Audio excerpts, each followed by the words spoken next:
Frankenstein by Mary Shelley. One was old, with silver hairs, and a countenance beaming with benevolence and love. The younger was slight and graceful in his figure, and his features were molded with the finest symmetry. Yet his eyes and attitude expressed the utmost sadness and despondency. The old man returned to the cottage, and the youth, with tools different from those he had used in the morning, directed his steps across the field. Night quickly shut in, but to my extreme wonder, I found that the cottagers had a means of prolonging light by the use of tapers, and was delighted to find that the setting of the sun did not put an end to the pleasure I experienced in watching my human neighbors.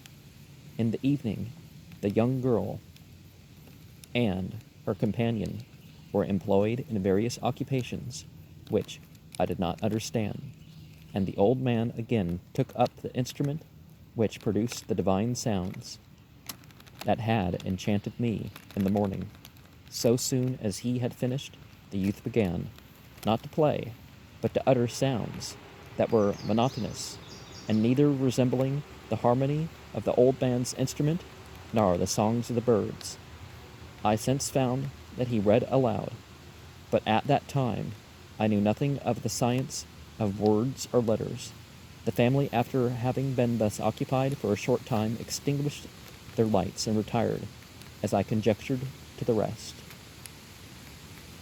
And before we get into chapter 12, this is the point where we might end up thinking that he's actually the monster, not just the trying to form some idealization of himself that comes to life, but actually separated himself into personalities. I lay on my straw, but I could not sleep. I thought of the occurrences of the day.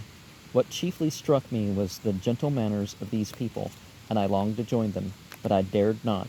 I remembered too well the treatment I had suffered the night before from the barbarous villagers, and resolved, whatever course of conduct I might hereafter think it right to pursue, that for the present I would remain quietly in my hovel, watching and endeavoring to discover the motives which influenced their actions.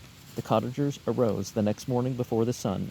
The young woman arranged the cottage and prepared the food, and the youth departed after the first meal. This day was passed in the same routine as that which preceded it. The young man was constantly employed out of doors, and the girl in various laborious occupations within. The old man, whom I soon perceived to be blind, employed his leisure hours on his instrument or in contemplation. Nothing could exceed the love and respect which the younger cottagers exhibited towards their venerable companion. They performed towards him every little office or affection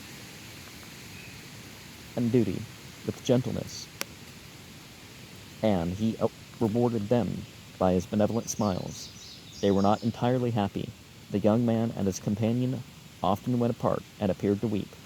I saw no cause for their unhappiness, but I was deeply affected by it. If such lovely creatures were miserable, it was less strange that I, an imperfect and solitary being, should be wretched. Yet, why were these gentle beings unhappy? They possessed a delightful house, for such it was in my eyes, and every luxury. They had a fire to warm them when chill, and delicious viands when hungry, and they were distressed in excellent clothes. And still more, they enjoyed one another's company and speech, interchanging each day looks of affection and kindness. What did their tears imply? Did they really express pain? I was at first unable to solve these questions, but perpetual attention and time explained to me in many appearances which were at first enigmatic. A considerable period elapsed before I discovered one of the causes of the uneasiness of this amiable family. It was poverty, and they suffered evil in a very distressing degree. Their nourishment consisted entirely of the vegetables of their garden and the milk of one cow, which gave very little during the winter, when its masters could scarcely procure food to support it. They often, I believe, suffered the pangs of hunger very poignantly, especially the two younger cottagers, for several times they placed food before the old man when they reserved none for themselves.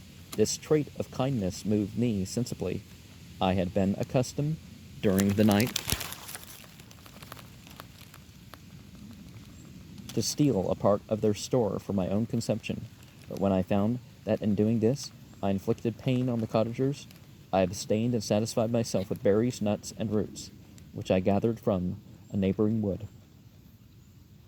I discovered, also, another means through which I was enabled to assist their labors.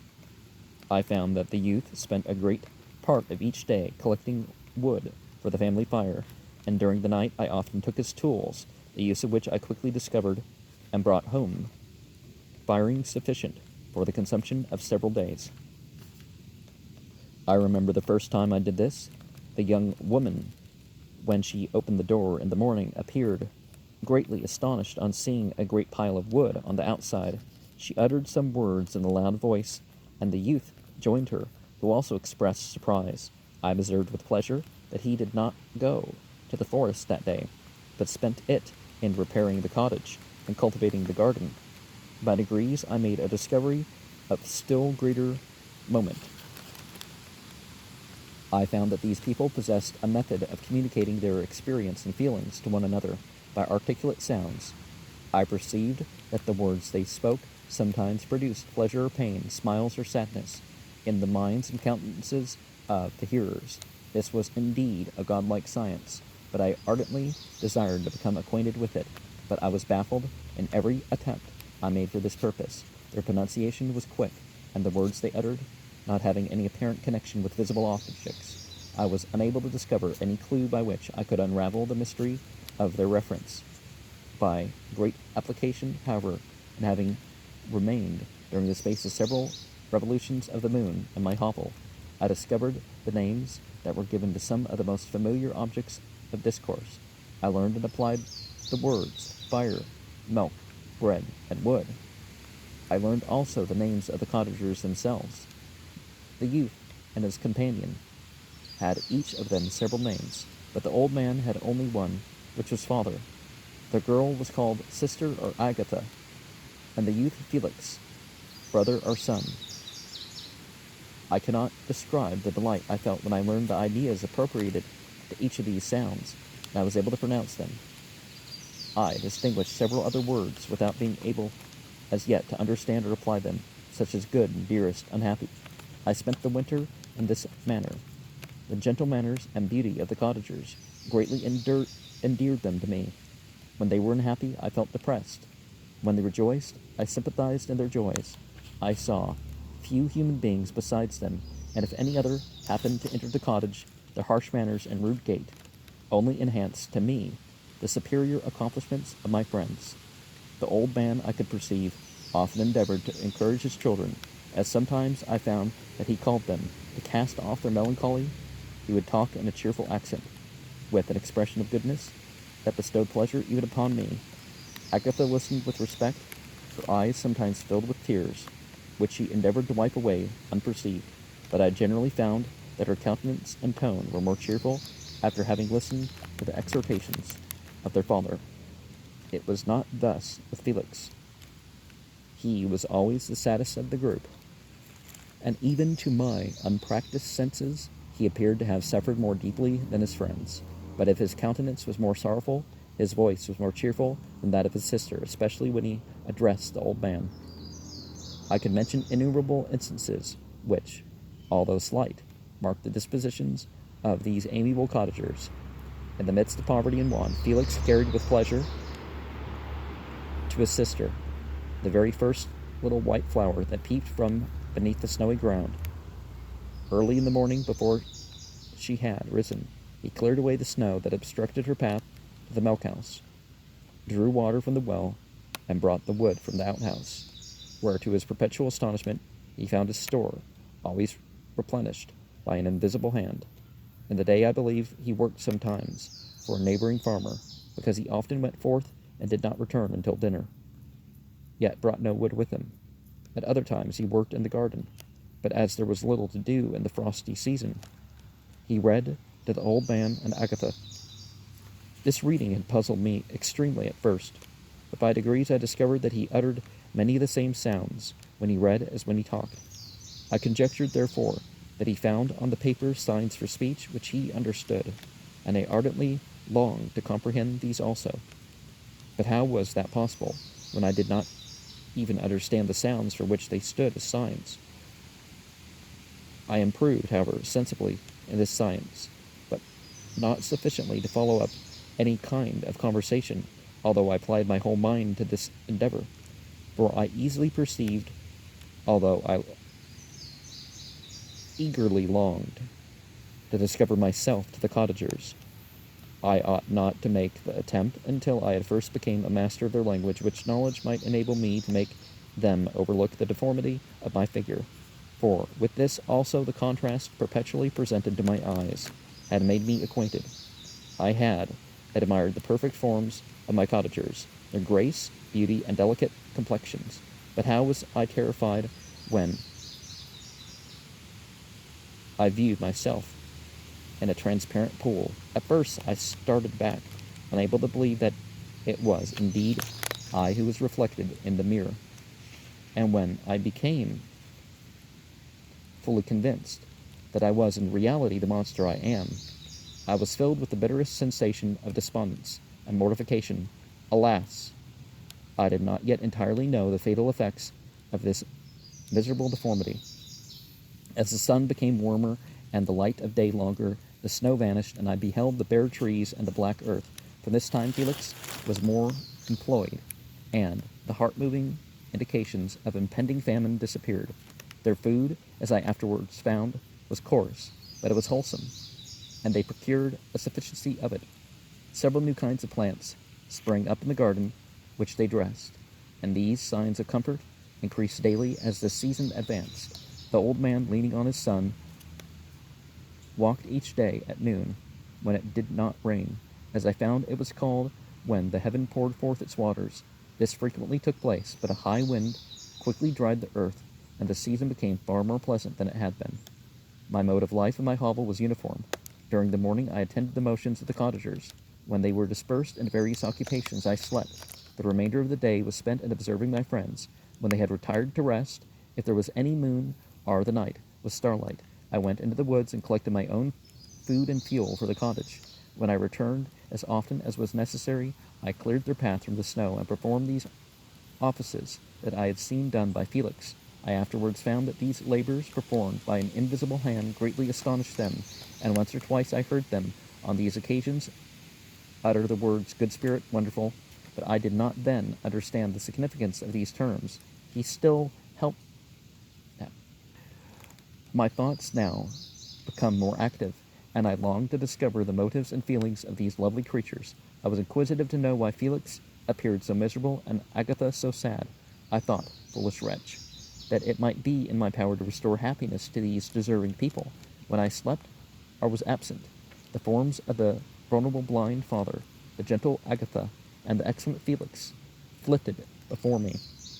I looked upon them as superior beings who would be the arbiters of my future destiny. I formed in my imagination 1,000 pictures of presenting them to myself, and their reception of me. I imagined that they would be disgusted until, by my gentle demeanor and conciliating words, I should first win their favor and afterwards their love. These thoughts exhilarated me and led me to apply with fresh ardor to the acquiring the art of language. My organs were indeed harsh, but supple, and although my voice was very unlike the soft music of their tones, yet I pronounced such words as I understood with tolerable ease. It was as the donkey and lapdog. Yet, surely, the gentle donkey, whose intentions were affectionate, although his manners were rude, deserved better treatment than blows and execration. The pleasant showers and genial warmth of spring greatly altered the aspect of the earth. Men who before this change seemed to have been hid in caves dispersed themselves and were employed in various arts of cultivation. The birds sang in more cheerful notes, and the leaves began to bud forth on the trees. Happy, happy earth, fit habitation for gods, which, so short a time before, was bleak, damp, and unwholesome. My spirits were elevated by the enchanting appearance of nature. The past was blotted from my memory, the present was tranquil, and the future gilded by bright rays of hope and anticipations of joy. And, well, not just divinity, but other entities too aren't really, so limited by our ideas of, oh, this is the pleasant and this is the unpleasant. They're sort of beyond these positive and negative material terms. So these last two chapters was the monster making its case to Frankenstein. And one lesson that we have is, before we do what normally would be the violation of the rights of others in order to fulfill our needs, let's wait and find out what the actual, well, first of all, what the actual needs are, and second of all, is it something that can be fulfilled otherwise? Ask. Don't steal first, ask first. And if somebody runs away and, it's